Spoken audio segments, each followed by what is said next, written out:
تستمعون الآن لبرامج الحملة الدولية 16 يوم لمناهضة العنف ضد المرأة التي تقوم بها جمعية المرأة في اتصال بالتعاون مع إذاعة صوت المرأة تحت شعار صوتنا واحد ضد العنف. Bonjour, chères auditrices et chers auditeurs. Bienvenue à notre émission spéciale dédiée à la campagne annuelle des 16 jours d'activisme contre les violences à l'égard des femmes et des filles. À cette occasion et dans le cadre de ces activités de promotion et de défense des droits de la femme, l'Association nationale Femmes en communication, via sa radio web Voix de Femmes, vous propose une émission consacrée, comme je l'ai déjà dit, à la violence faite aux femmes et sa persistance dans notre société, en dépit d'une armada de lois interdisant ce phénomène. C'est l'occasion aussi de parler d'un nouveau dispositif de prise en charge totale de la femme battue, nommé guichet unique. Cette initiative est proposée par une quinzaine d'associations.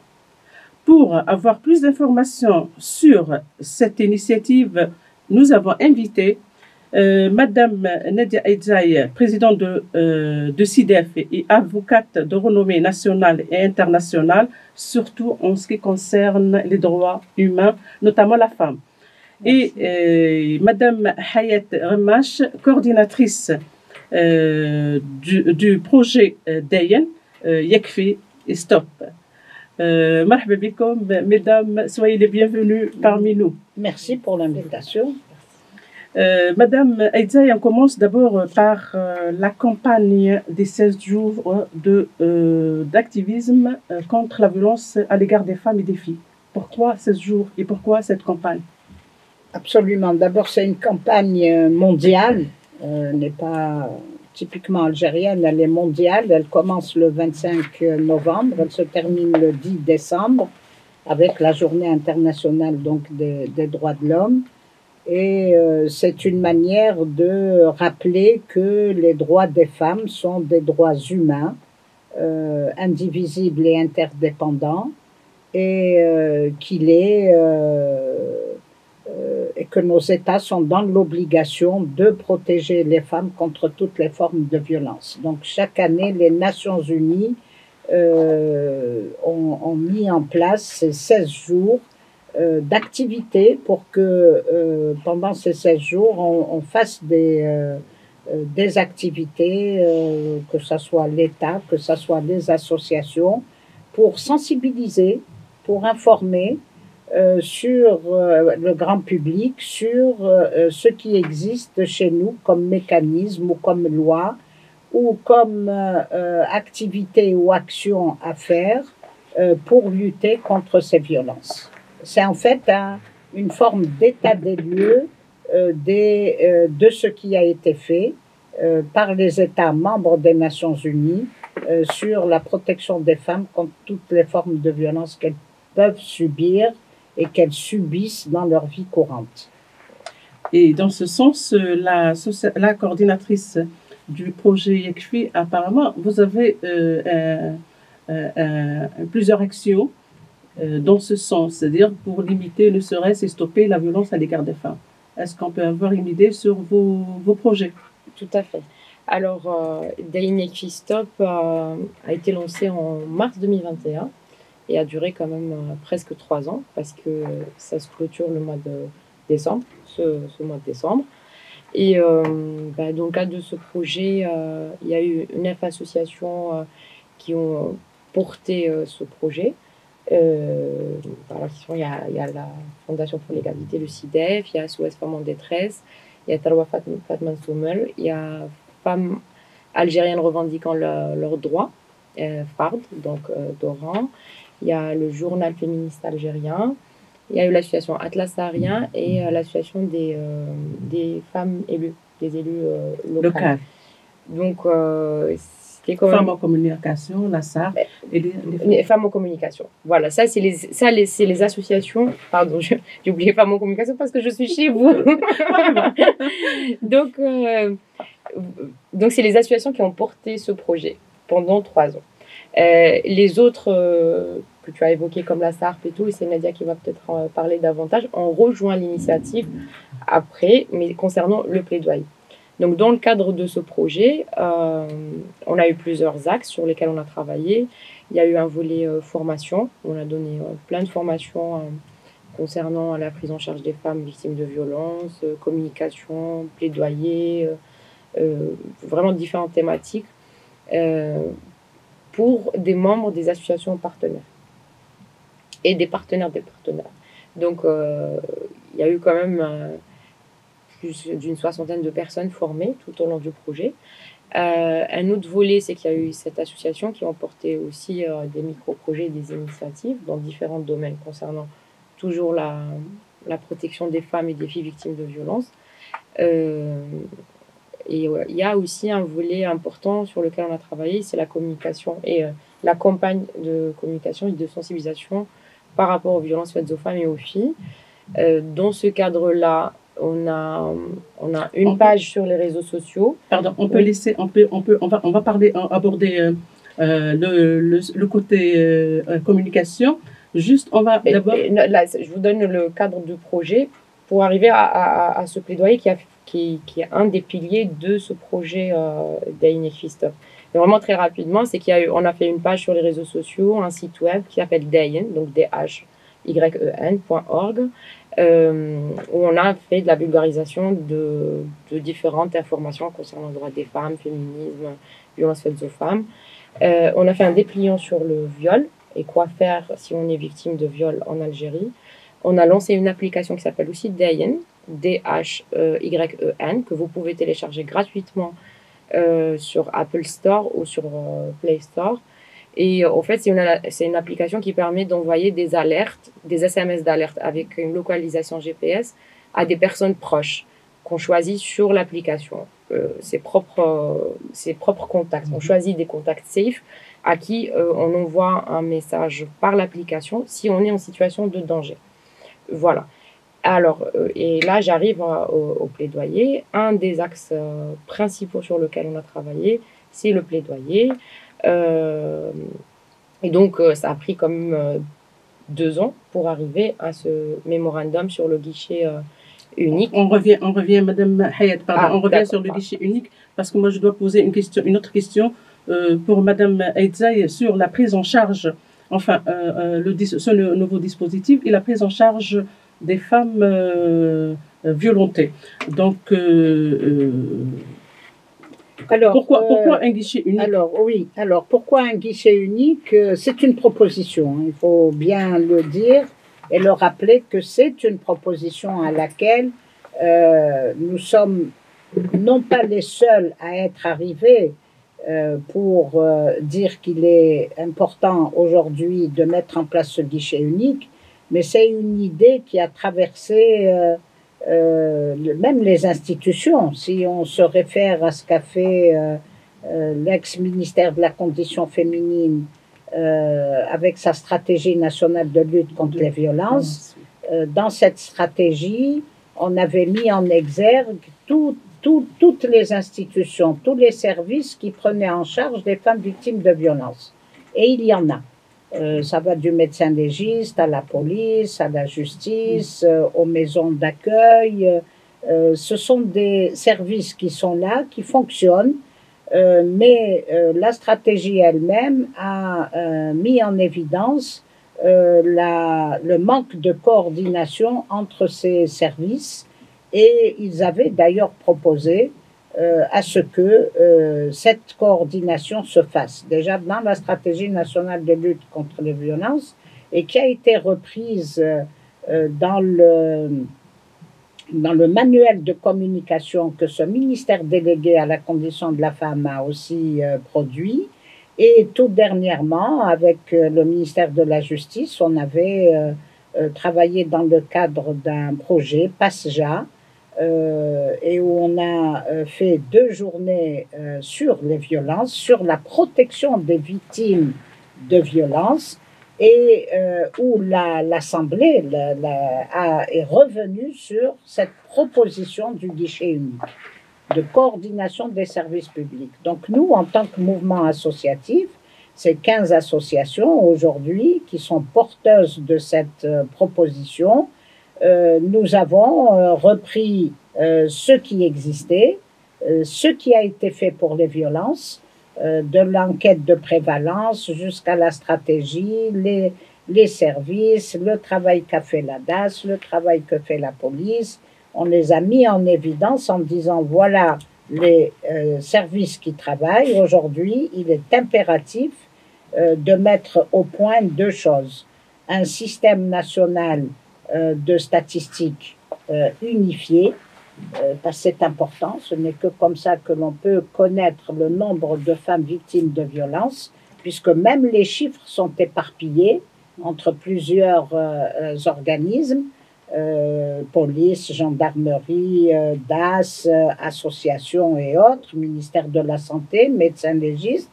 Il nous faut un service unifié, donc des statistiques des femmes victimes de violences, mais surtout, il nous faut la mise en place d'un guichet de prise en charge des femmes victimes de violences pour que la femme qui, en une semaine ou 15 jours, ou au bout de cela, elle va abandonner sa procédure, en un jour, dans ce guichet unique, elle est prise en charge dès son arrivée pour le dépôt de plainte, dès son arrivée pour la délivrance d'un certificat médical donc délivré par le médecin légiste, et le circuit se met en branle pour la prendre en charge jusqu'à sa mise dans un centre ou dans sa réintégration au domicile, et même en allant plus loin jusqu'à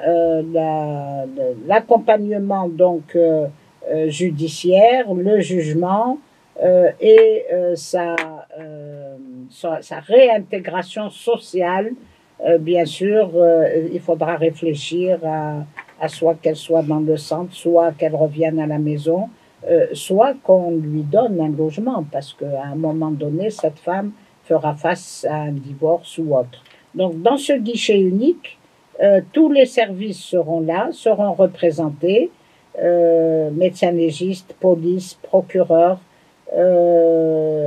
assistante sociale, représentants du mouvement associatif, jusqu'à la décision définitive. Entre-temps, il se peut que aussi il y ait des ordonnances de protection, soit d'éloignement du mari, soit de la protection de la femme, parce qu'on peut arriver à un féminicide, on peut arriver à un meurtre de la femme, un crime. Donc il faut la protéger. Et puis, à la fin de sa procédure judiciaire, voire judiciaire donc pénale, au bout de cette procédure, voir s'il est possible qu'elle revienne à la maison, s'il y a un divorce qui est là, qui intervient entre-temps, il faudra que les institutions lui trouvent, qu'ils la prennent en charge et pour la mettre pour la réinsertion, lui trouver du travail, comme un peu font aujourd'hui les centres de Bou Ismaïl quand ils veulent, quand ils récupèrent une femme, ils lui proposent une formation professionnelle et ils essayent de la réinsérer. Donc, en somme, ce guichet unique, c'est trouver un lieu où mettre ce guichet, et ce guichet va permettre à la femme, dans un temps réduit, de faire toute sa procédure pour qu'elle ne se perde pas dans les dédales des services et pour que ça aille vite et qu'elle ne revienne pas et qu'elle ne se décourage pas dans son parcours de victime. Est-ce que c'est dans ce sens que vous avez porté ce plaidoyer au premier magistrat du pays, c'est-à-dire le président de la République, M. Abdelmajid Tebboune, et vous avez bien sûr adressé le même courrier aux instances officielles? Tout à fait. On a estimé que le président de la République était le premier protecteur, puisque c'est lui-même qui a, dans la nouvelle constitution, a introduit l'article 40, où l'État protège les femmes contre les violences exercées dans la sphère publique privée et professionnelle. Donc le cadre est posé. La loi de 2015 est posée, elle est là, elle criminalise la violence. Donc et dans l'article 40, la protection se fait par un avocat commis d'office qui est offert à la femme, et puis les centres d'accueil. Donc c'est là où on lui dit, voilà, nous vous proposons aussi la mise en place de ce guichet unique, et que donc il n'y a qu'à mettre en coordination ce qui existe déjà dans notre pays en termes de services. Donc on l'a envoyé au président de la République, on l'a envoyé aussi à tous ces secteurs qui prennent en charge les femmes. Ministère de la Justice, ministère de la Santé, ministère de la Solidarité, la police, la DGSN, la protection civile. Tout ça, c'est des intervenants directs pour la prise en charge. Voilà, pour la prise en charge, pour la protection, et ça, c'est important que ces institutions aussi sachent que ce travail a été fait, que c'est une impulsion à la mise en place, effectivement, de ce guichet, parce que tous les éléments, tous les ingrédients sont là, présents. Il n'y a juste qu'à coordonner ces services et bien sûr à travailler sur les attributions et les prérogatives de ce service et à choisir le lieu. Il y a des expériences qui ont été faites un peu partout dans le monde. Par exemple, ce service peut être à l'hôpital. Une femme qui elle va où la première fois? Elle va soit chez le commissariat, soit le médecin légiste. Chez le médecin légiste. Donc elle aboutit d'abord chez le médecin légiste, parce qu'elles savent que sans ce certificat, elles ne pourront pas déposer plainte. Donc quand elles vont, le médecin, il faudra, dans le cadre de ce guichet unique, le médecin qui est de garde, parce qu'il faudra désigner les personnes qui vont être membres de ce guichet, va lui tout de suite constater les violences, la gravité de ces violences, des coups et blessures ou autres, et va dire à la femme, est-ce que tu veux déposer plainte? Là, il peut prendre le téléphone et appeler la police. Généralement, dans nos hôpitaux, il y a toujours un commissariat de police. Donc, appeler la police pour faciliter à la femme le dépôt de plainte. Et on commence là jusqu'à soit sa réintégration dans le domicile, soit la mettre dans un centre pour la protéger. Dans ce sens, Madame Ramache, est-ce que vous avez fait... Il y a eu des actions sur terrain pour vulgariser d'abord votre campagne nationale et parler suffisamment du projet YICFI, Stop à la violence. Oui, alors il y a eu déjà le contenu sur les réseaux sociaux, surtout la campagne médiatique.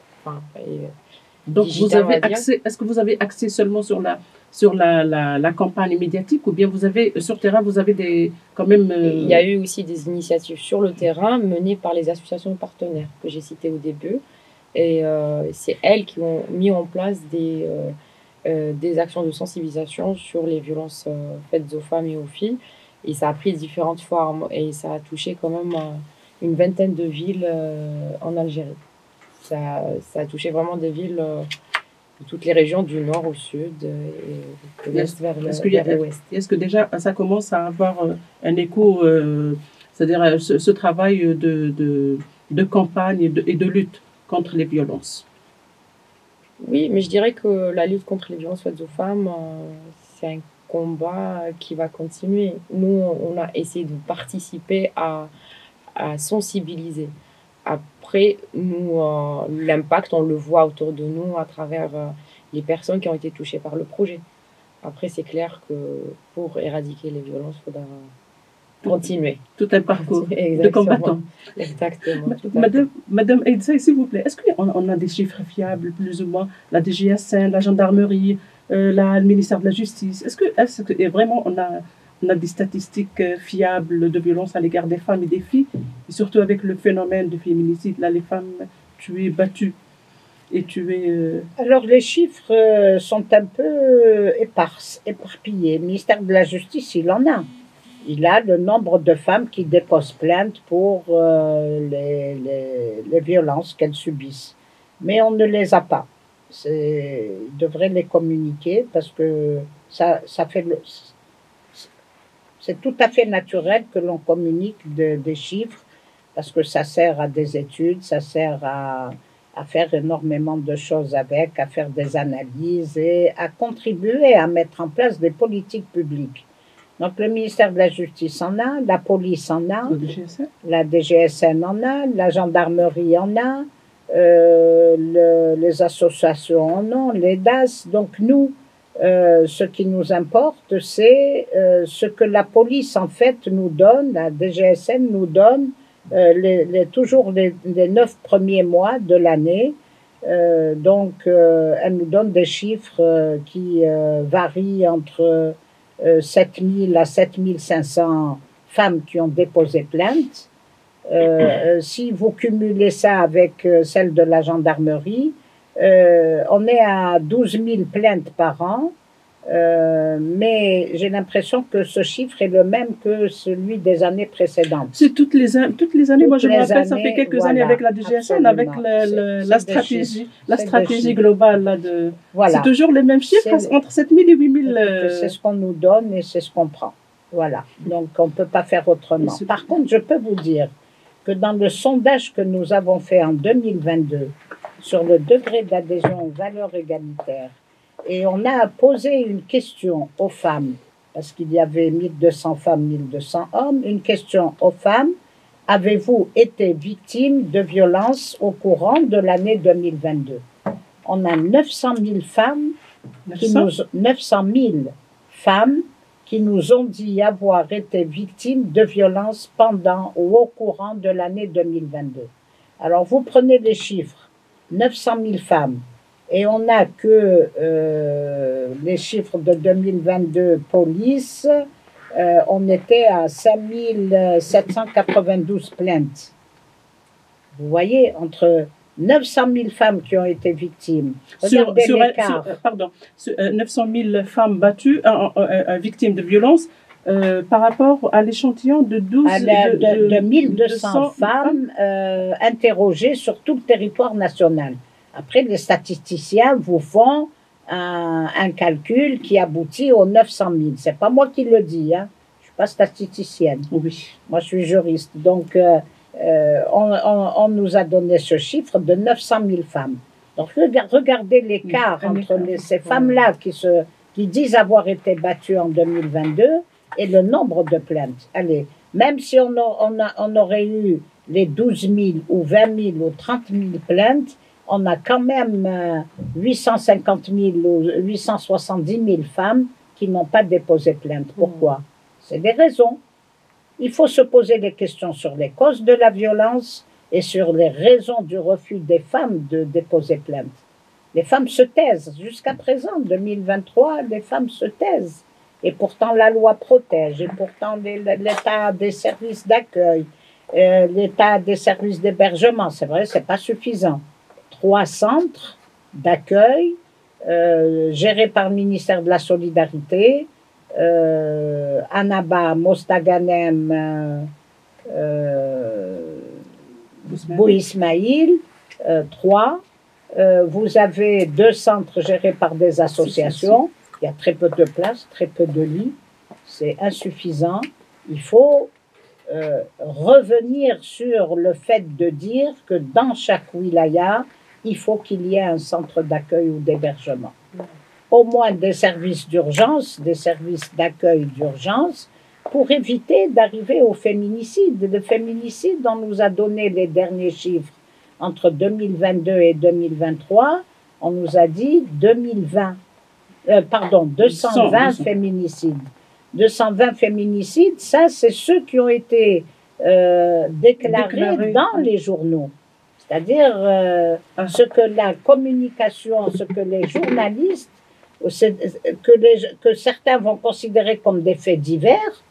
Hein, on raconte un fait divers, on a tué une femme, mais ensuite, quand vous analysez les causes du meurtre de la femme, vous vous rendez compte que c'est un féminicide. Elle est tuée par son ex, elle est tuée par son ami, elle est tuée par son copain, elle a été tuée par son amant, elle a été tuée parce qu'elle a divorcé, il est sorti de prison, donc il la tue. Alors que dans le code pénal, on protège la femme qui se fait violenter par son ex-mari. Il y a un article, et ça c'est important. Donc vous voyez que les outils existent. Mais d'abord, ils sont très peu connus, et de deux, ils ne sont pas assez opérationnels et efficaces pour protéger la femme. Donc, c'est le manque d'efficacité des outils de protection. Voilà. Il y a ce manque d'efficacité de ces outils de protection, mais il y a aussi le manque de structure d'accueil qui fait que aujourd'hui, les femmes ne vont pas déposer plainte, mais aussi il y a la pression sociale, il y a la pression de la famille, la femme ne travaille pas, la femme n'a pas de logement, la femme va subir un divorce et elle vous trouvera les excuses de vous dire « moi j'aime des enfants, je ne peux pas, tant pis, je subis, j'accepte, et puis j'accepte mon sort jusqu'à ce que mes enfants grandissent. » C'est ce qu'elles vous disent toutes. Oui, la plupart des femmes, elles disent ça. Oui, c'est vrai. C'est ce qu'elles vous disent. C'est vrai. Et Madame Almache, c'est-à-dire moi, pour minimiser ce phénomène, à travers le tapage médiatique dont vous avez parlé tout à l'heure, avec des pages Facebook, avec un site web et tout, c'est-à-dire comment vulgariser le phénomène pour mettre la femme à l'aise, c'est-à-dire dès qu'elle subit un mauvais traitement de la part d'un frère, d'un père ou d'un mari, peut aller en toute tranquillité voir ce guichet ou bien être en contact avec les outils de protection de la femme. Alors oui, nous... Surtout quand c'est notre mentalité, c'est-à-dire même la DGSN à travers les policiers, un agent de police ou bien... c'est-à-dire c'est toujours la même réponse. Mali, charge il faut supporter, Mali, charge Oui, comme l'a expliqué Nadia, c'est très compliqué pour une femme d'aller déposer plainte, le chiffre le dit, sociale, oui. Et il y a beaucoup de raisons. Et oui, on dissuade les femmes de déposer plainte pour différentes raisons, et notamment ce qui concerne la pression sociale. Nous, ce qu'on a fait, c'est qu'on a tenu à ce que tout notre contenu soit en arabe et en français, pour qu'il soit accessible à une majorité de femmes. Quand on a fait le dépliant sur le viol, on a tenu à le faire en derja, pour qu'il soit vraiment accessible à toutes. On a essayé aussi de vulgariser la procédure, parce qu'elle est nous, de toute façon, quand on a fait le dépliant, on a aussi appris sur la procédure. C'est que c'était pas très clair pour nous. Qu'est-ce qu'on peut faire quand on est victime. Malheureusement de viol. Et voilà, l'idée c'est de montrer. On en a fait 10 000 exemplaires et l'idée c'est de le distribuer au maximum, même à des femmes qui n'ont pas accès à Internet ou au smartphone et tout. Donc, en plus de ça, il est téléchargeable gratuitement sur le site. Et l'idée c'est ça, c'est de faire des outils qu'on a créés, des outils accessibles et que ce soit en langue, concernant la langue. C'est important pour nous que ça soit en derja, en arabe, en français aussi. Comme ça, toute femme peut avoir accès à différentes informations. Il y a aussi un autre point, c'est que des fois, il y a des femmes qui subissent la violence et elles ne sont pas forcément au courant que c'est une violence. Donc, on a travaillé aussi sur les définitions pour un peu pousser à une prise de conscience. Je trouve que si des femmes ne déposent pas plainte, c'est qu'il y a aussi qu'elles ne sont même pas conscientes qu'elles sont victimes de violences. Il y en a aussi qui te disent oui, c'est mon mari, c'est normal. Oui, c'est dit. Voilà. Bon, il y a différentes choses qui sont dites concernant ça, mais je crois que la société a aussi banalisé les violences faites aux femmes. Et donc, nous, en tant que femmes, on l'a aussi intégré. Et quand on subit cette violence, ça nous paraît quelque chose de normal. Une habitude, ça devient normal. C'est ça. Donc, l'idée, c'était de vraiment vulgariser ce genre de concept et que ça soit accessible à une majorité de femmes. Inch'Allah. Madame Nadia Etaï, et la campagne médiatique, est-ce que vous avez prévu quand même dans ce sens une campagne médiatique de telle sorte faire intégrer les journalistes à ce travail et vulgariser le phénomène et parler aussi du guichet unique, surtout comme vous l'avez mentionné tout à l'heure, c'est-à-dire on prend tuer une femme ou battre une femme, c'est-à-dire que ça devient un effet divers. Effet divers. Oui, moi je crois que les journalistes ont joué le jeu avec nous dans cette campagne de proposition de mise en place d'un guichet unique, puisqu'on les a saisis, on leur a donné notre communiqué, et ce communiqué a eu une large diffusion. Je peux citer Al-Watan, El-Moudjahed, Le Soir d'Algérie, Le Jeune Indépendant, Al-Fajr, et puis vos radios, tout ce qu'il y a sur les réseaux sociaux. Moi, je trouve que le fait que ça a été publié et dit, ça doit être lu par nos institutions parce que c'est fait dans cette intention, c'est fait pour interpeller nos décideurs pour qu'aujourd'hui ils reviennent sur la question des violences contre les femmes, parce que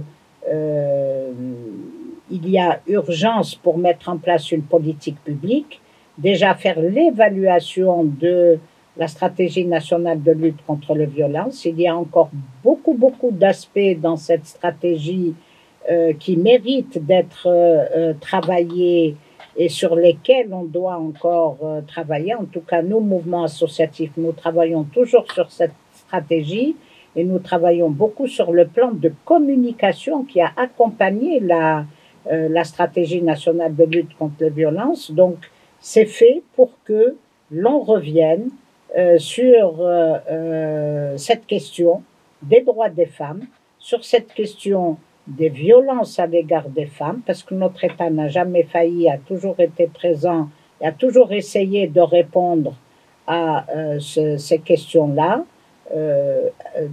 Donc, il y a eu un arrêt. Donc, dans cet arrêt-là, il faut qu'il y ait une reprise pour que on protège davantage et qu'on donne aussi à l'article 40, qui est le support, la base de la Constitution, qui est le support qui serait le support d'une nouvelle politique publique de protection et de prévention des violences à l'égard des femmes, puisque la sanction est là. Le Code pénal a incriminé les différentes formes de violence conjugales, domestiques, sexuelles, et harcèlement sexuel et violence économique, harcèlement de rue, violence sexuelle en milieu du travail, mais surtout les violences économiques. C'est important que les femmes le sachent, que les femmes qui se font déposséder du salaire savent qu'elles sont protégées, mais auront-elles le courage d'aller déposer plainte contre le mari parce qu'il lui prend son salaire?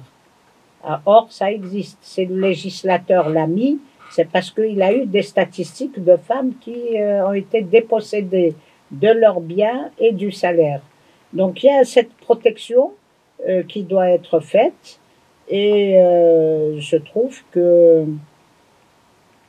aujourd'hui on n'a pas assez fait sur cet aspect-là, sur cette question-là. Et il est urgent d'y revenir et de se poser et de travailler sur ça. Madame Aïdzaï, le fait de ne pas divulguer les statistiques, est-ce que ce n'est pas une violation à l'encontre de l'article 40 qui protège la femme? Maintenant, vous savez, c'est divulguer, c'est pas divulguer, mais on n'a pas cette culture de donner les chiffres. Peut-être que les chiffres font peur. Les chiffres, peuvent être révélateurs d'un malaise. D'un malaise social. Les chiffres peuvent être révélateurs d'un phénomène qui est en train de prendre de l'ampleur. Les chiffres parlent.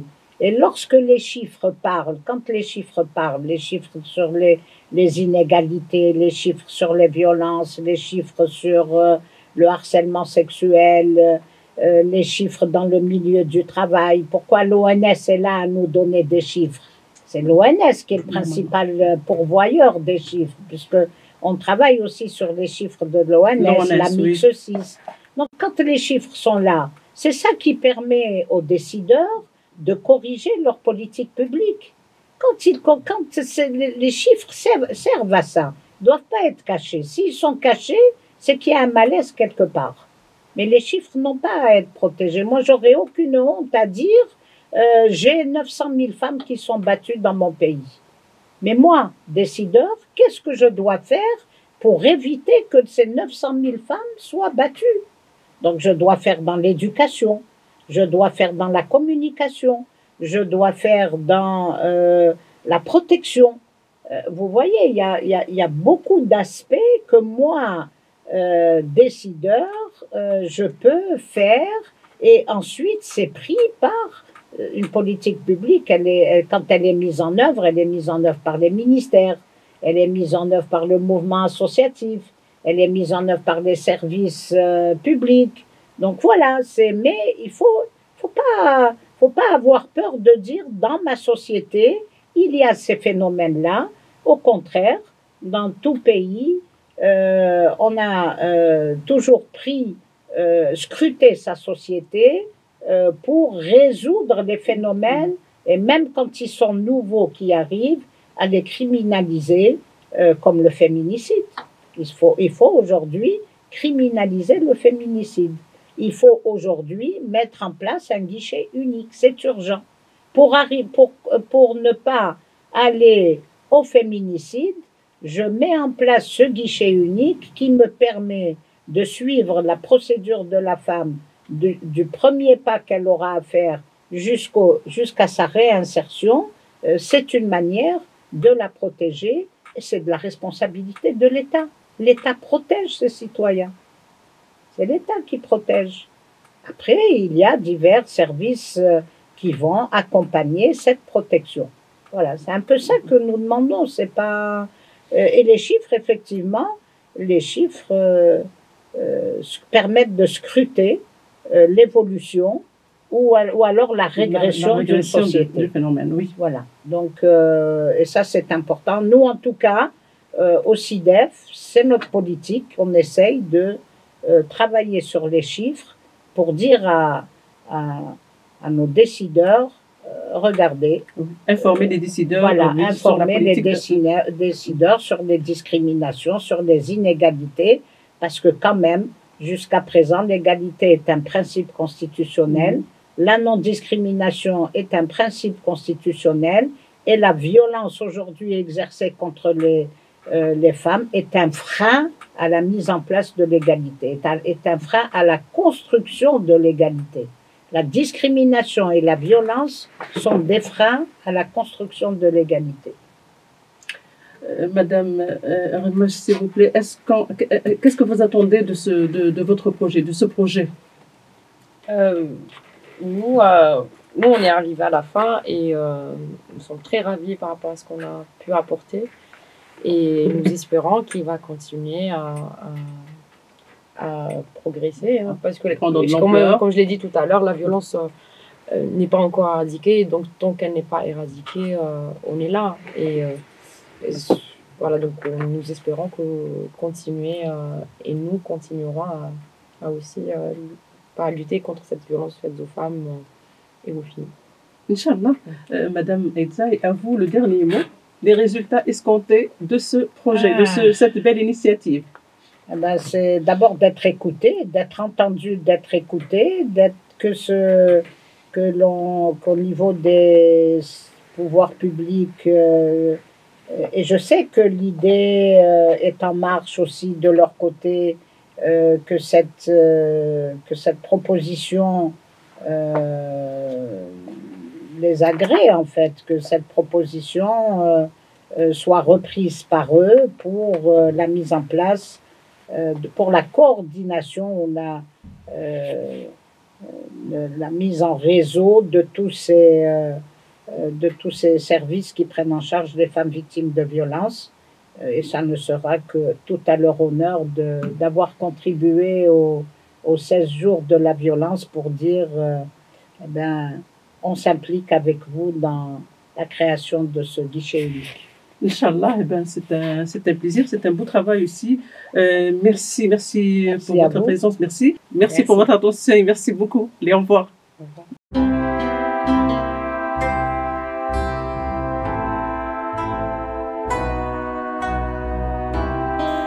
تستمعون الآن لبرامج الحملة الدولية 16 يوم لمناهضة العنف ضد المرأة التي تقوم بها جمعية المرأة في اتصال بالتعاون مع إذاعة صوت المرأة تحت شعار صوتنا واحد ضد العنف.